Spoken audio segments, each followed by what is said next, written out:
Caríssimos irmãos e irmãs, que o Senhor vos dê a sua paz. Amém. Neste último dia do mês de setembro, em que nós comemoramos o mês da Bíblia, nós concluímos este mês com esta passagem do profeta apresentando a palavra de Deus ao povo. Toda uma liturgia que se envolve para ouvir a palavra de Deus, a palavra que vai ser anunciada. E ali acontece algo que deveria acontecer também conosco. Primeiramente, a disposição do povo para ouvir a palavra de Deus. Então nós não podemos estar de qualquer jeito. Porque aquela palavra que será anunciada, ela deve causar algo diferente em nós. Ela deve nos transformar. E ali, quando o povo ouve a palavra de Deus e a lei do Senhor, o que acontece com todos? Há um grande choro. E aí nós devemos perguntar, se quando nós ouvimos a palavra de Deus, o que ela nos causa? Será que nós estamos atentos àquilo que a palavra de Deus diz a nós? Será que nós estamos percebendo o que o Senhor quer de nós por meio da sua palavra?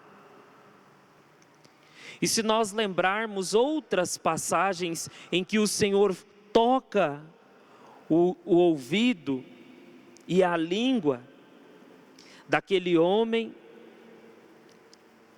ali ele começa a falar e sem dificuldade, porque ficou nele um pouco do Senhor. Então em nós também que somos tocados todos os dias, deve ficar em nós um pouco daquilo que nós ouvimos, um pouco da graça divina. E essa graça deve nos transformar. Esta graça deve modificar a nossa maneira de agir diante do Senhor. E aí o que o profeta diz, hoje não é tempo de tristeza, é tempo de alegria.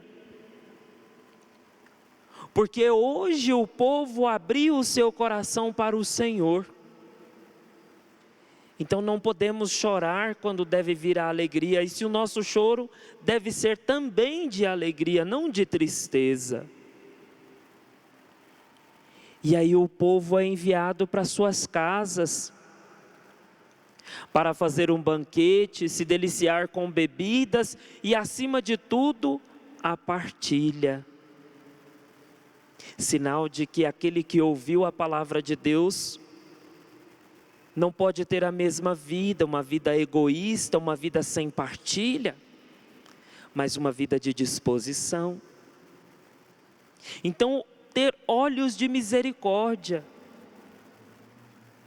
ter compaixão, não guardar a palavra para si, mas anunciar com a própria vida. Eis o desafio para nós. E depois, quando nós ouvimos o Evangelho, um Evangelho também muito caro, que apresenta primeiro uma necessidade a nós. A messe é tão grande e poucos são os operários. Eis a convocação do Senhor para cada um de nós. Nós ouvimos o Senhor que chamou os discípulos há uns dias atrás. E depois este Senhor que veio catequizando, que veio retirando os discípulos do meio do tumulto para que percebessem a missão. Então o Senhor que convoca, o Senhor que ensina e agora o Senhor que envia. E quando nós ouvimos este número 72, quer dizer a plenitude, a totalidade. Então todos nós estamos incluídos nesta missão. E depois nós ouvimos que os discípulos são enviados 2 a 2. Isso quer dizer que a missão ela não é individual e muito menos individualista, mas ela é partilhada. E os nossos olhos devem se abrir para o nosso campo de missão, nas nossas famílias, no nosso trabalho, no seio da comunidade. E aqui nós bem ouvimos que sempre a comunidade é este campo aonde nós nos apresentamos, nos dispomos e depois, quando nós saímos, nós anunciamos. Sabemos que a palavra de Deus, ela não se limita ao espaço. E que essa palavra de Deus, ela tem força quando eu também me disponho a anunciar esta palavra. E aí o Senhor alerta da missão. Ele nos envia para a missão como cordeiros em meio de lobos.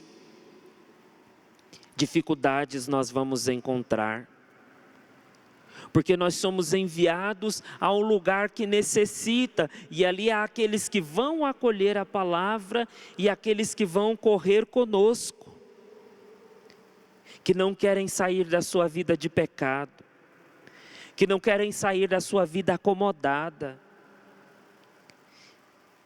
Então o Senhor envia a cada um de nós para este desafio. E depois o que Ele diz? Que o nosso coração não se perturbe em carregar muitas coisas, para que a missão não seja atrapalhada, porque quando temos muitas coisas, nós precisamos dedicar cuidado e atenção, e não faremos bem a missão. Depois Ele nos diz que é preciso confiar na providência. A casa em que adentrarmos, ali nós devemos ficar. Devemos desejar a paz para aqueles moradores que ali estão. E se eles acolherem, esta paz ali vai permanecer. E outro ponto que o Senhor nos pede para sacudir a poeira dos pés: não carregar o mau humor, o ódio, não carregar o não acolhimento daqueles que não quiseram nos ouvir, porque isso também é peso, nos atrapalha na missão. E qual é a nossa missão? Rezar por aqueles também que não acolhem. É o que nós bem sabemos em outra passagem. Então este é o convite do Senhor para nós no dia de hoje. Para nós que ouvimos, nos comprometemos de sermos continuadores desta missão por meio da nossa vida. Se preciso for, vamos usar as palavras. Então, olhando também para São Jerônimo, alguém que dedicou a sua vida para o anúncio, para que o anúncio chegasse até nós. São Jerônimo foi um homem dedicado na tradução das Sagradas Escrituras, como bem sabemos. Tornou-se santo por causa dessa disposição. Mas sabemos que São Jerônimo não foi um homem tão fácil de convívio. Era áspero para com aqueles que se aproximavam dele, e por sua aspereza conseguiu também converter muitas pessoas. Era de gênero difícil, mas tinha uma vida profunda de oração e dedicação às coisas de Deus. Isso para mostrar para nós que a graça da santidade também é para todos, mas que antes é preciso a nossa disposição à conversão. Então que sejamos agradecidos a este grande dom deste homem, que se não fosse por ele, talvez não conheceríamos a palavra de Deus. E que agora, conhecendo, não deixemos esta palavra desprezada, mas que ouçamos e procuremos colocá-la em prática. Em nome do Pai, do Filho e do Espírito Santo.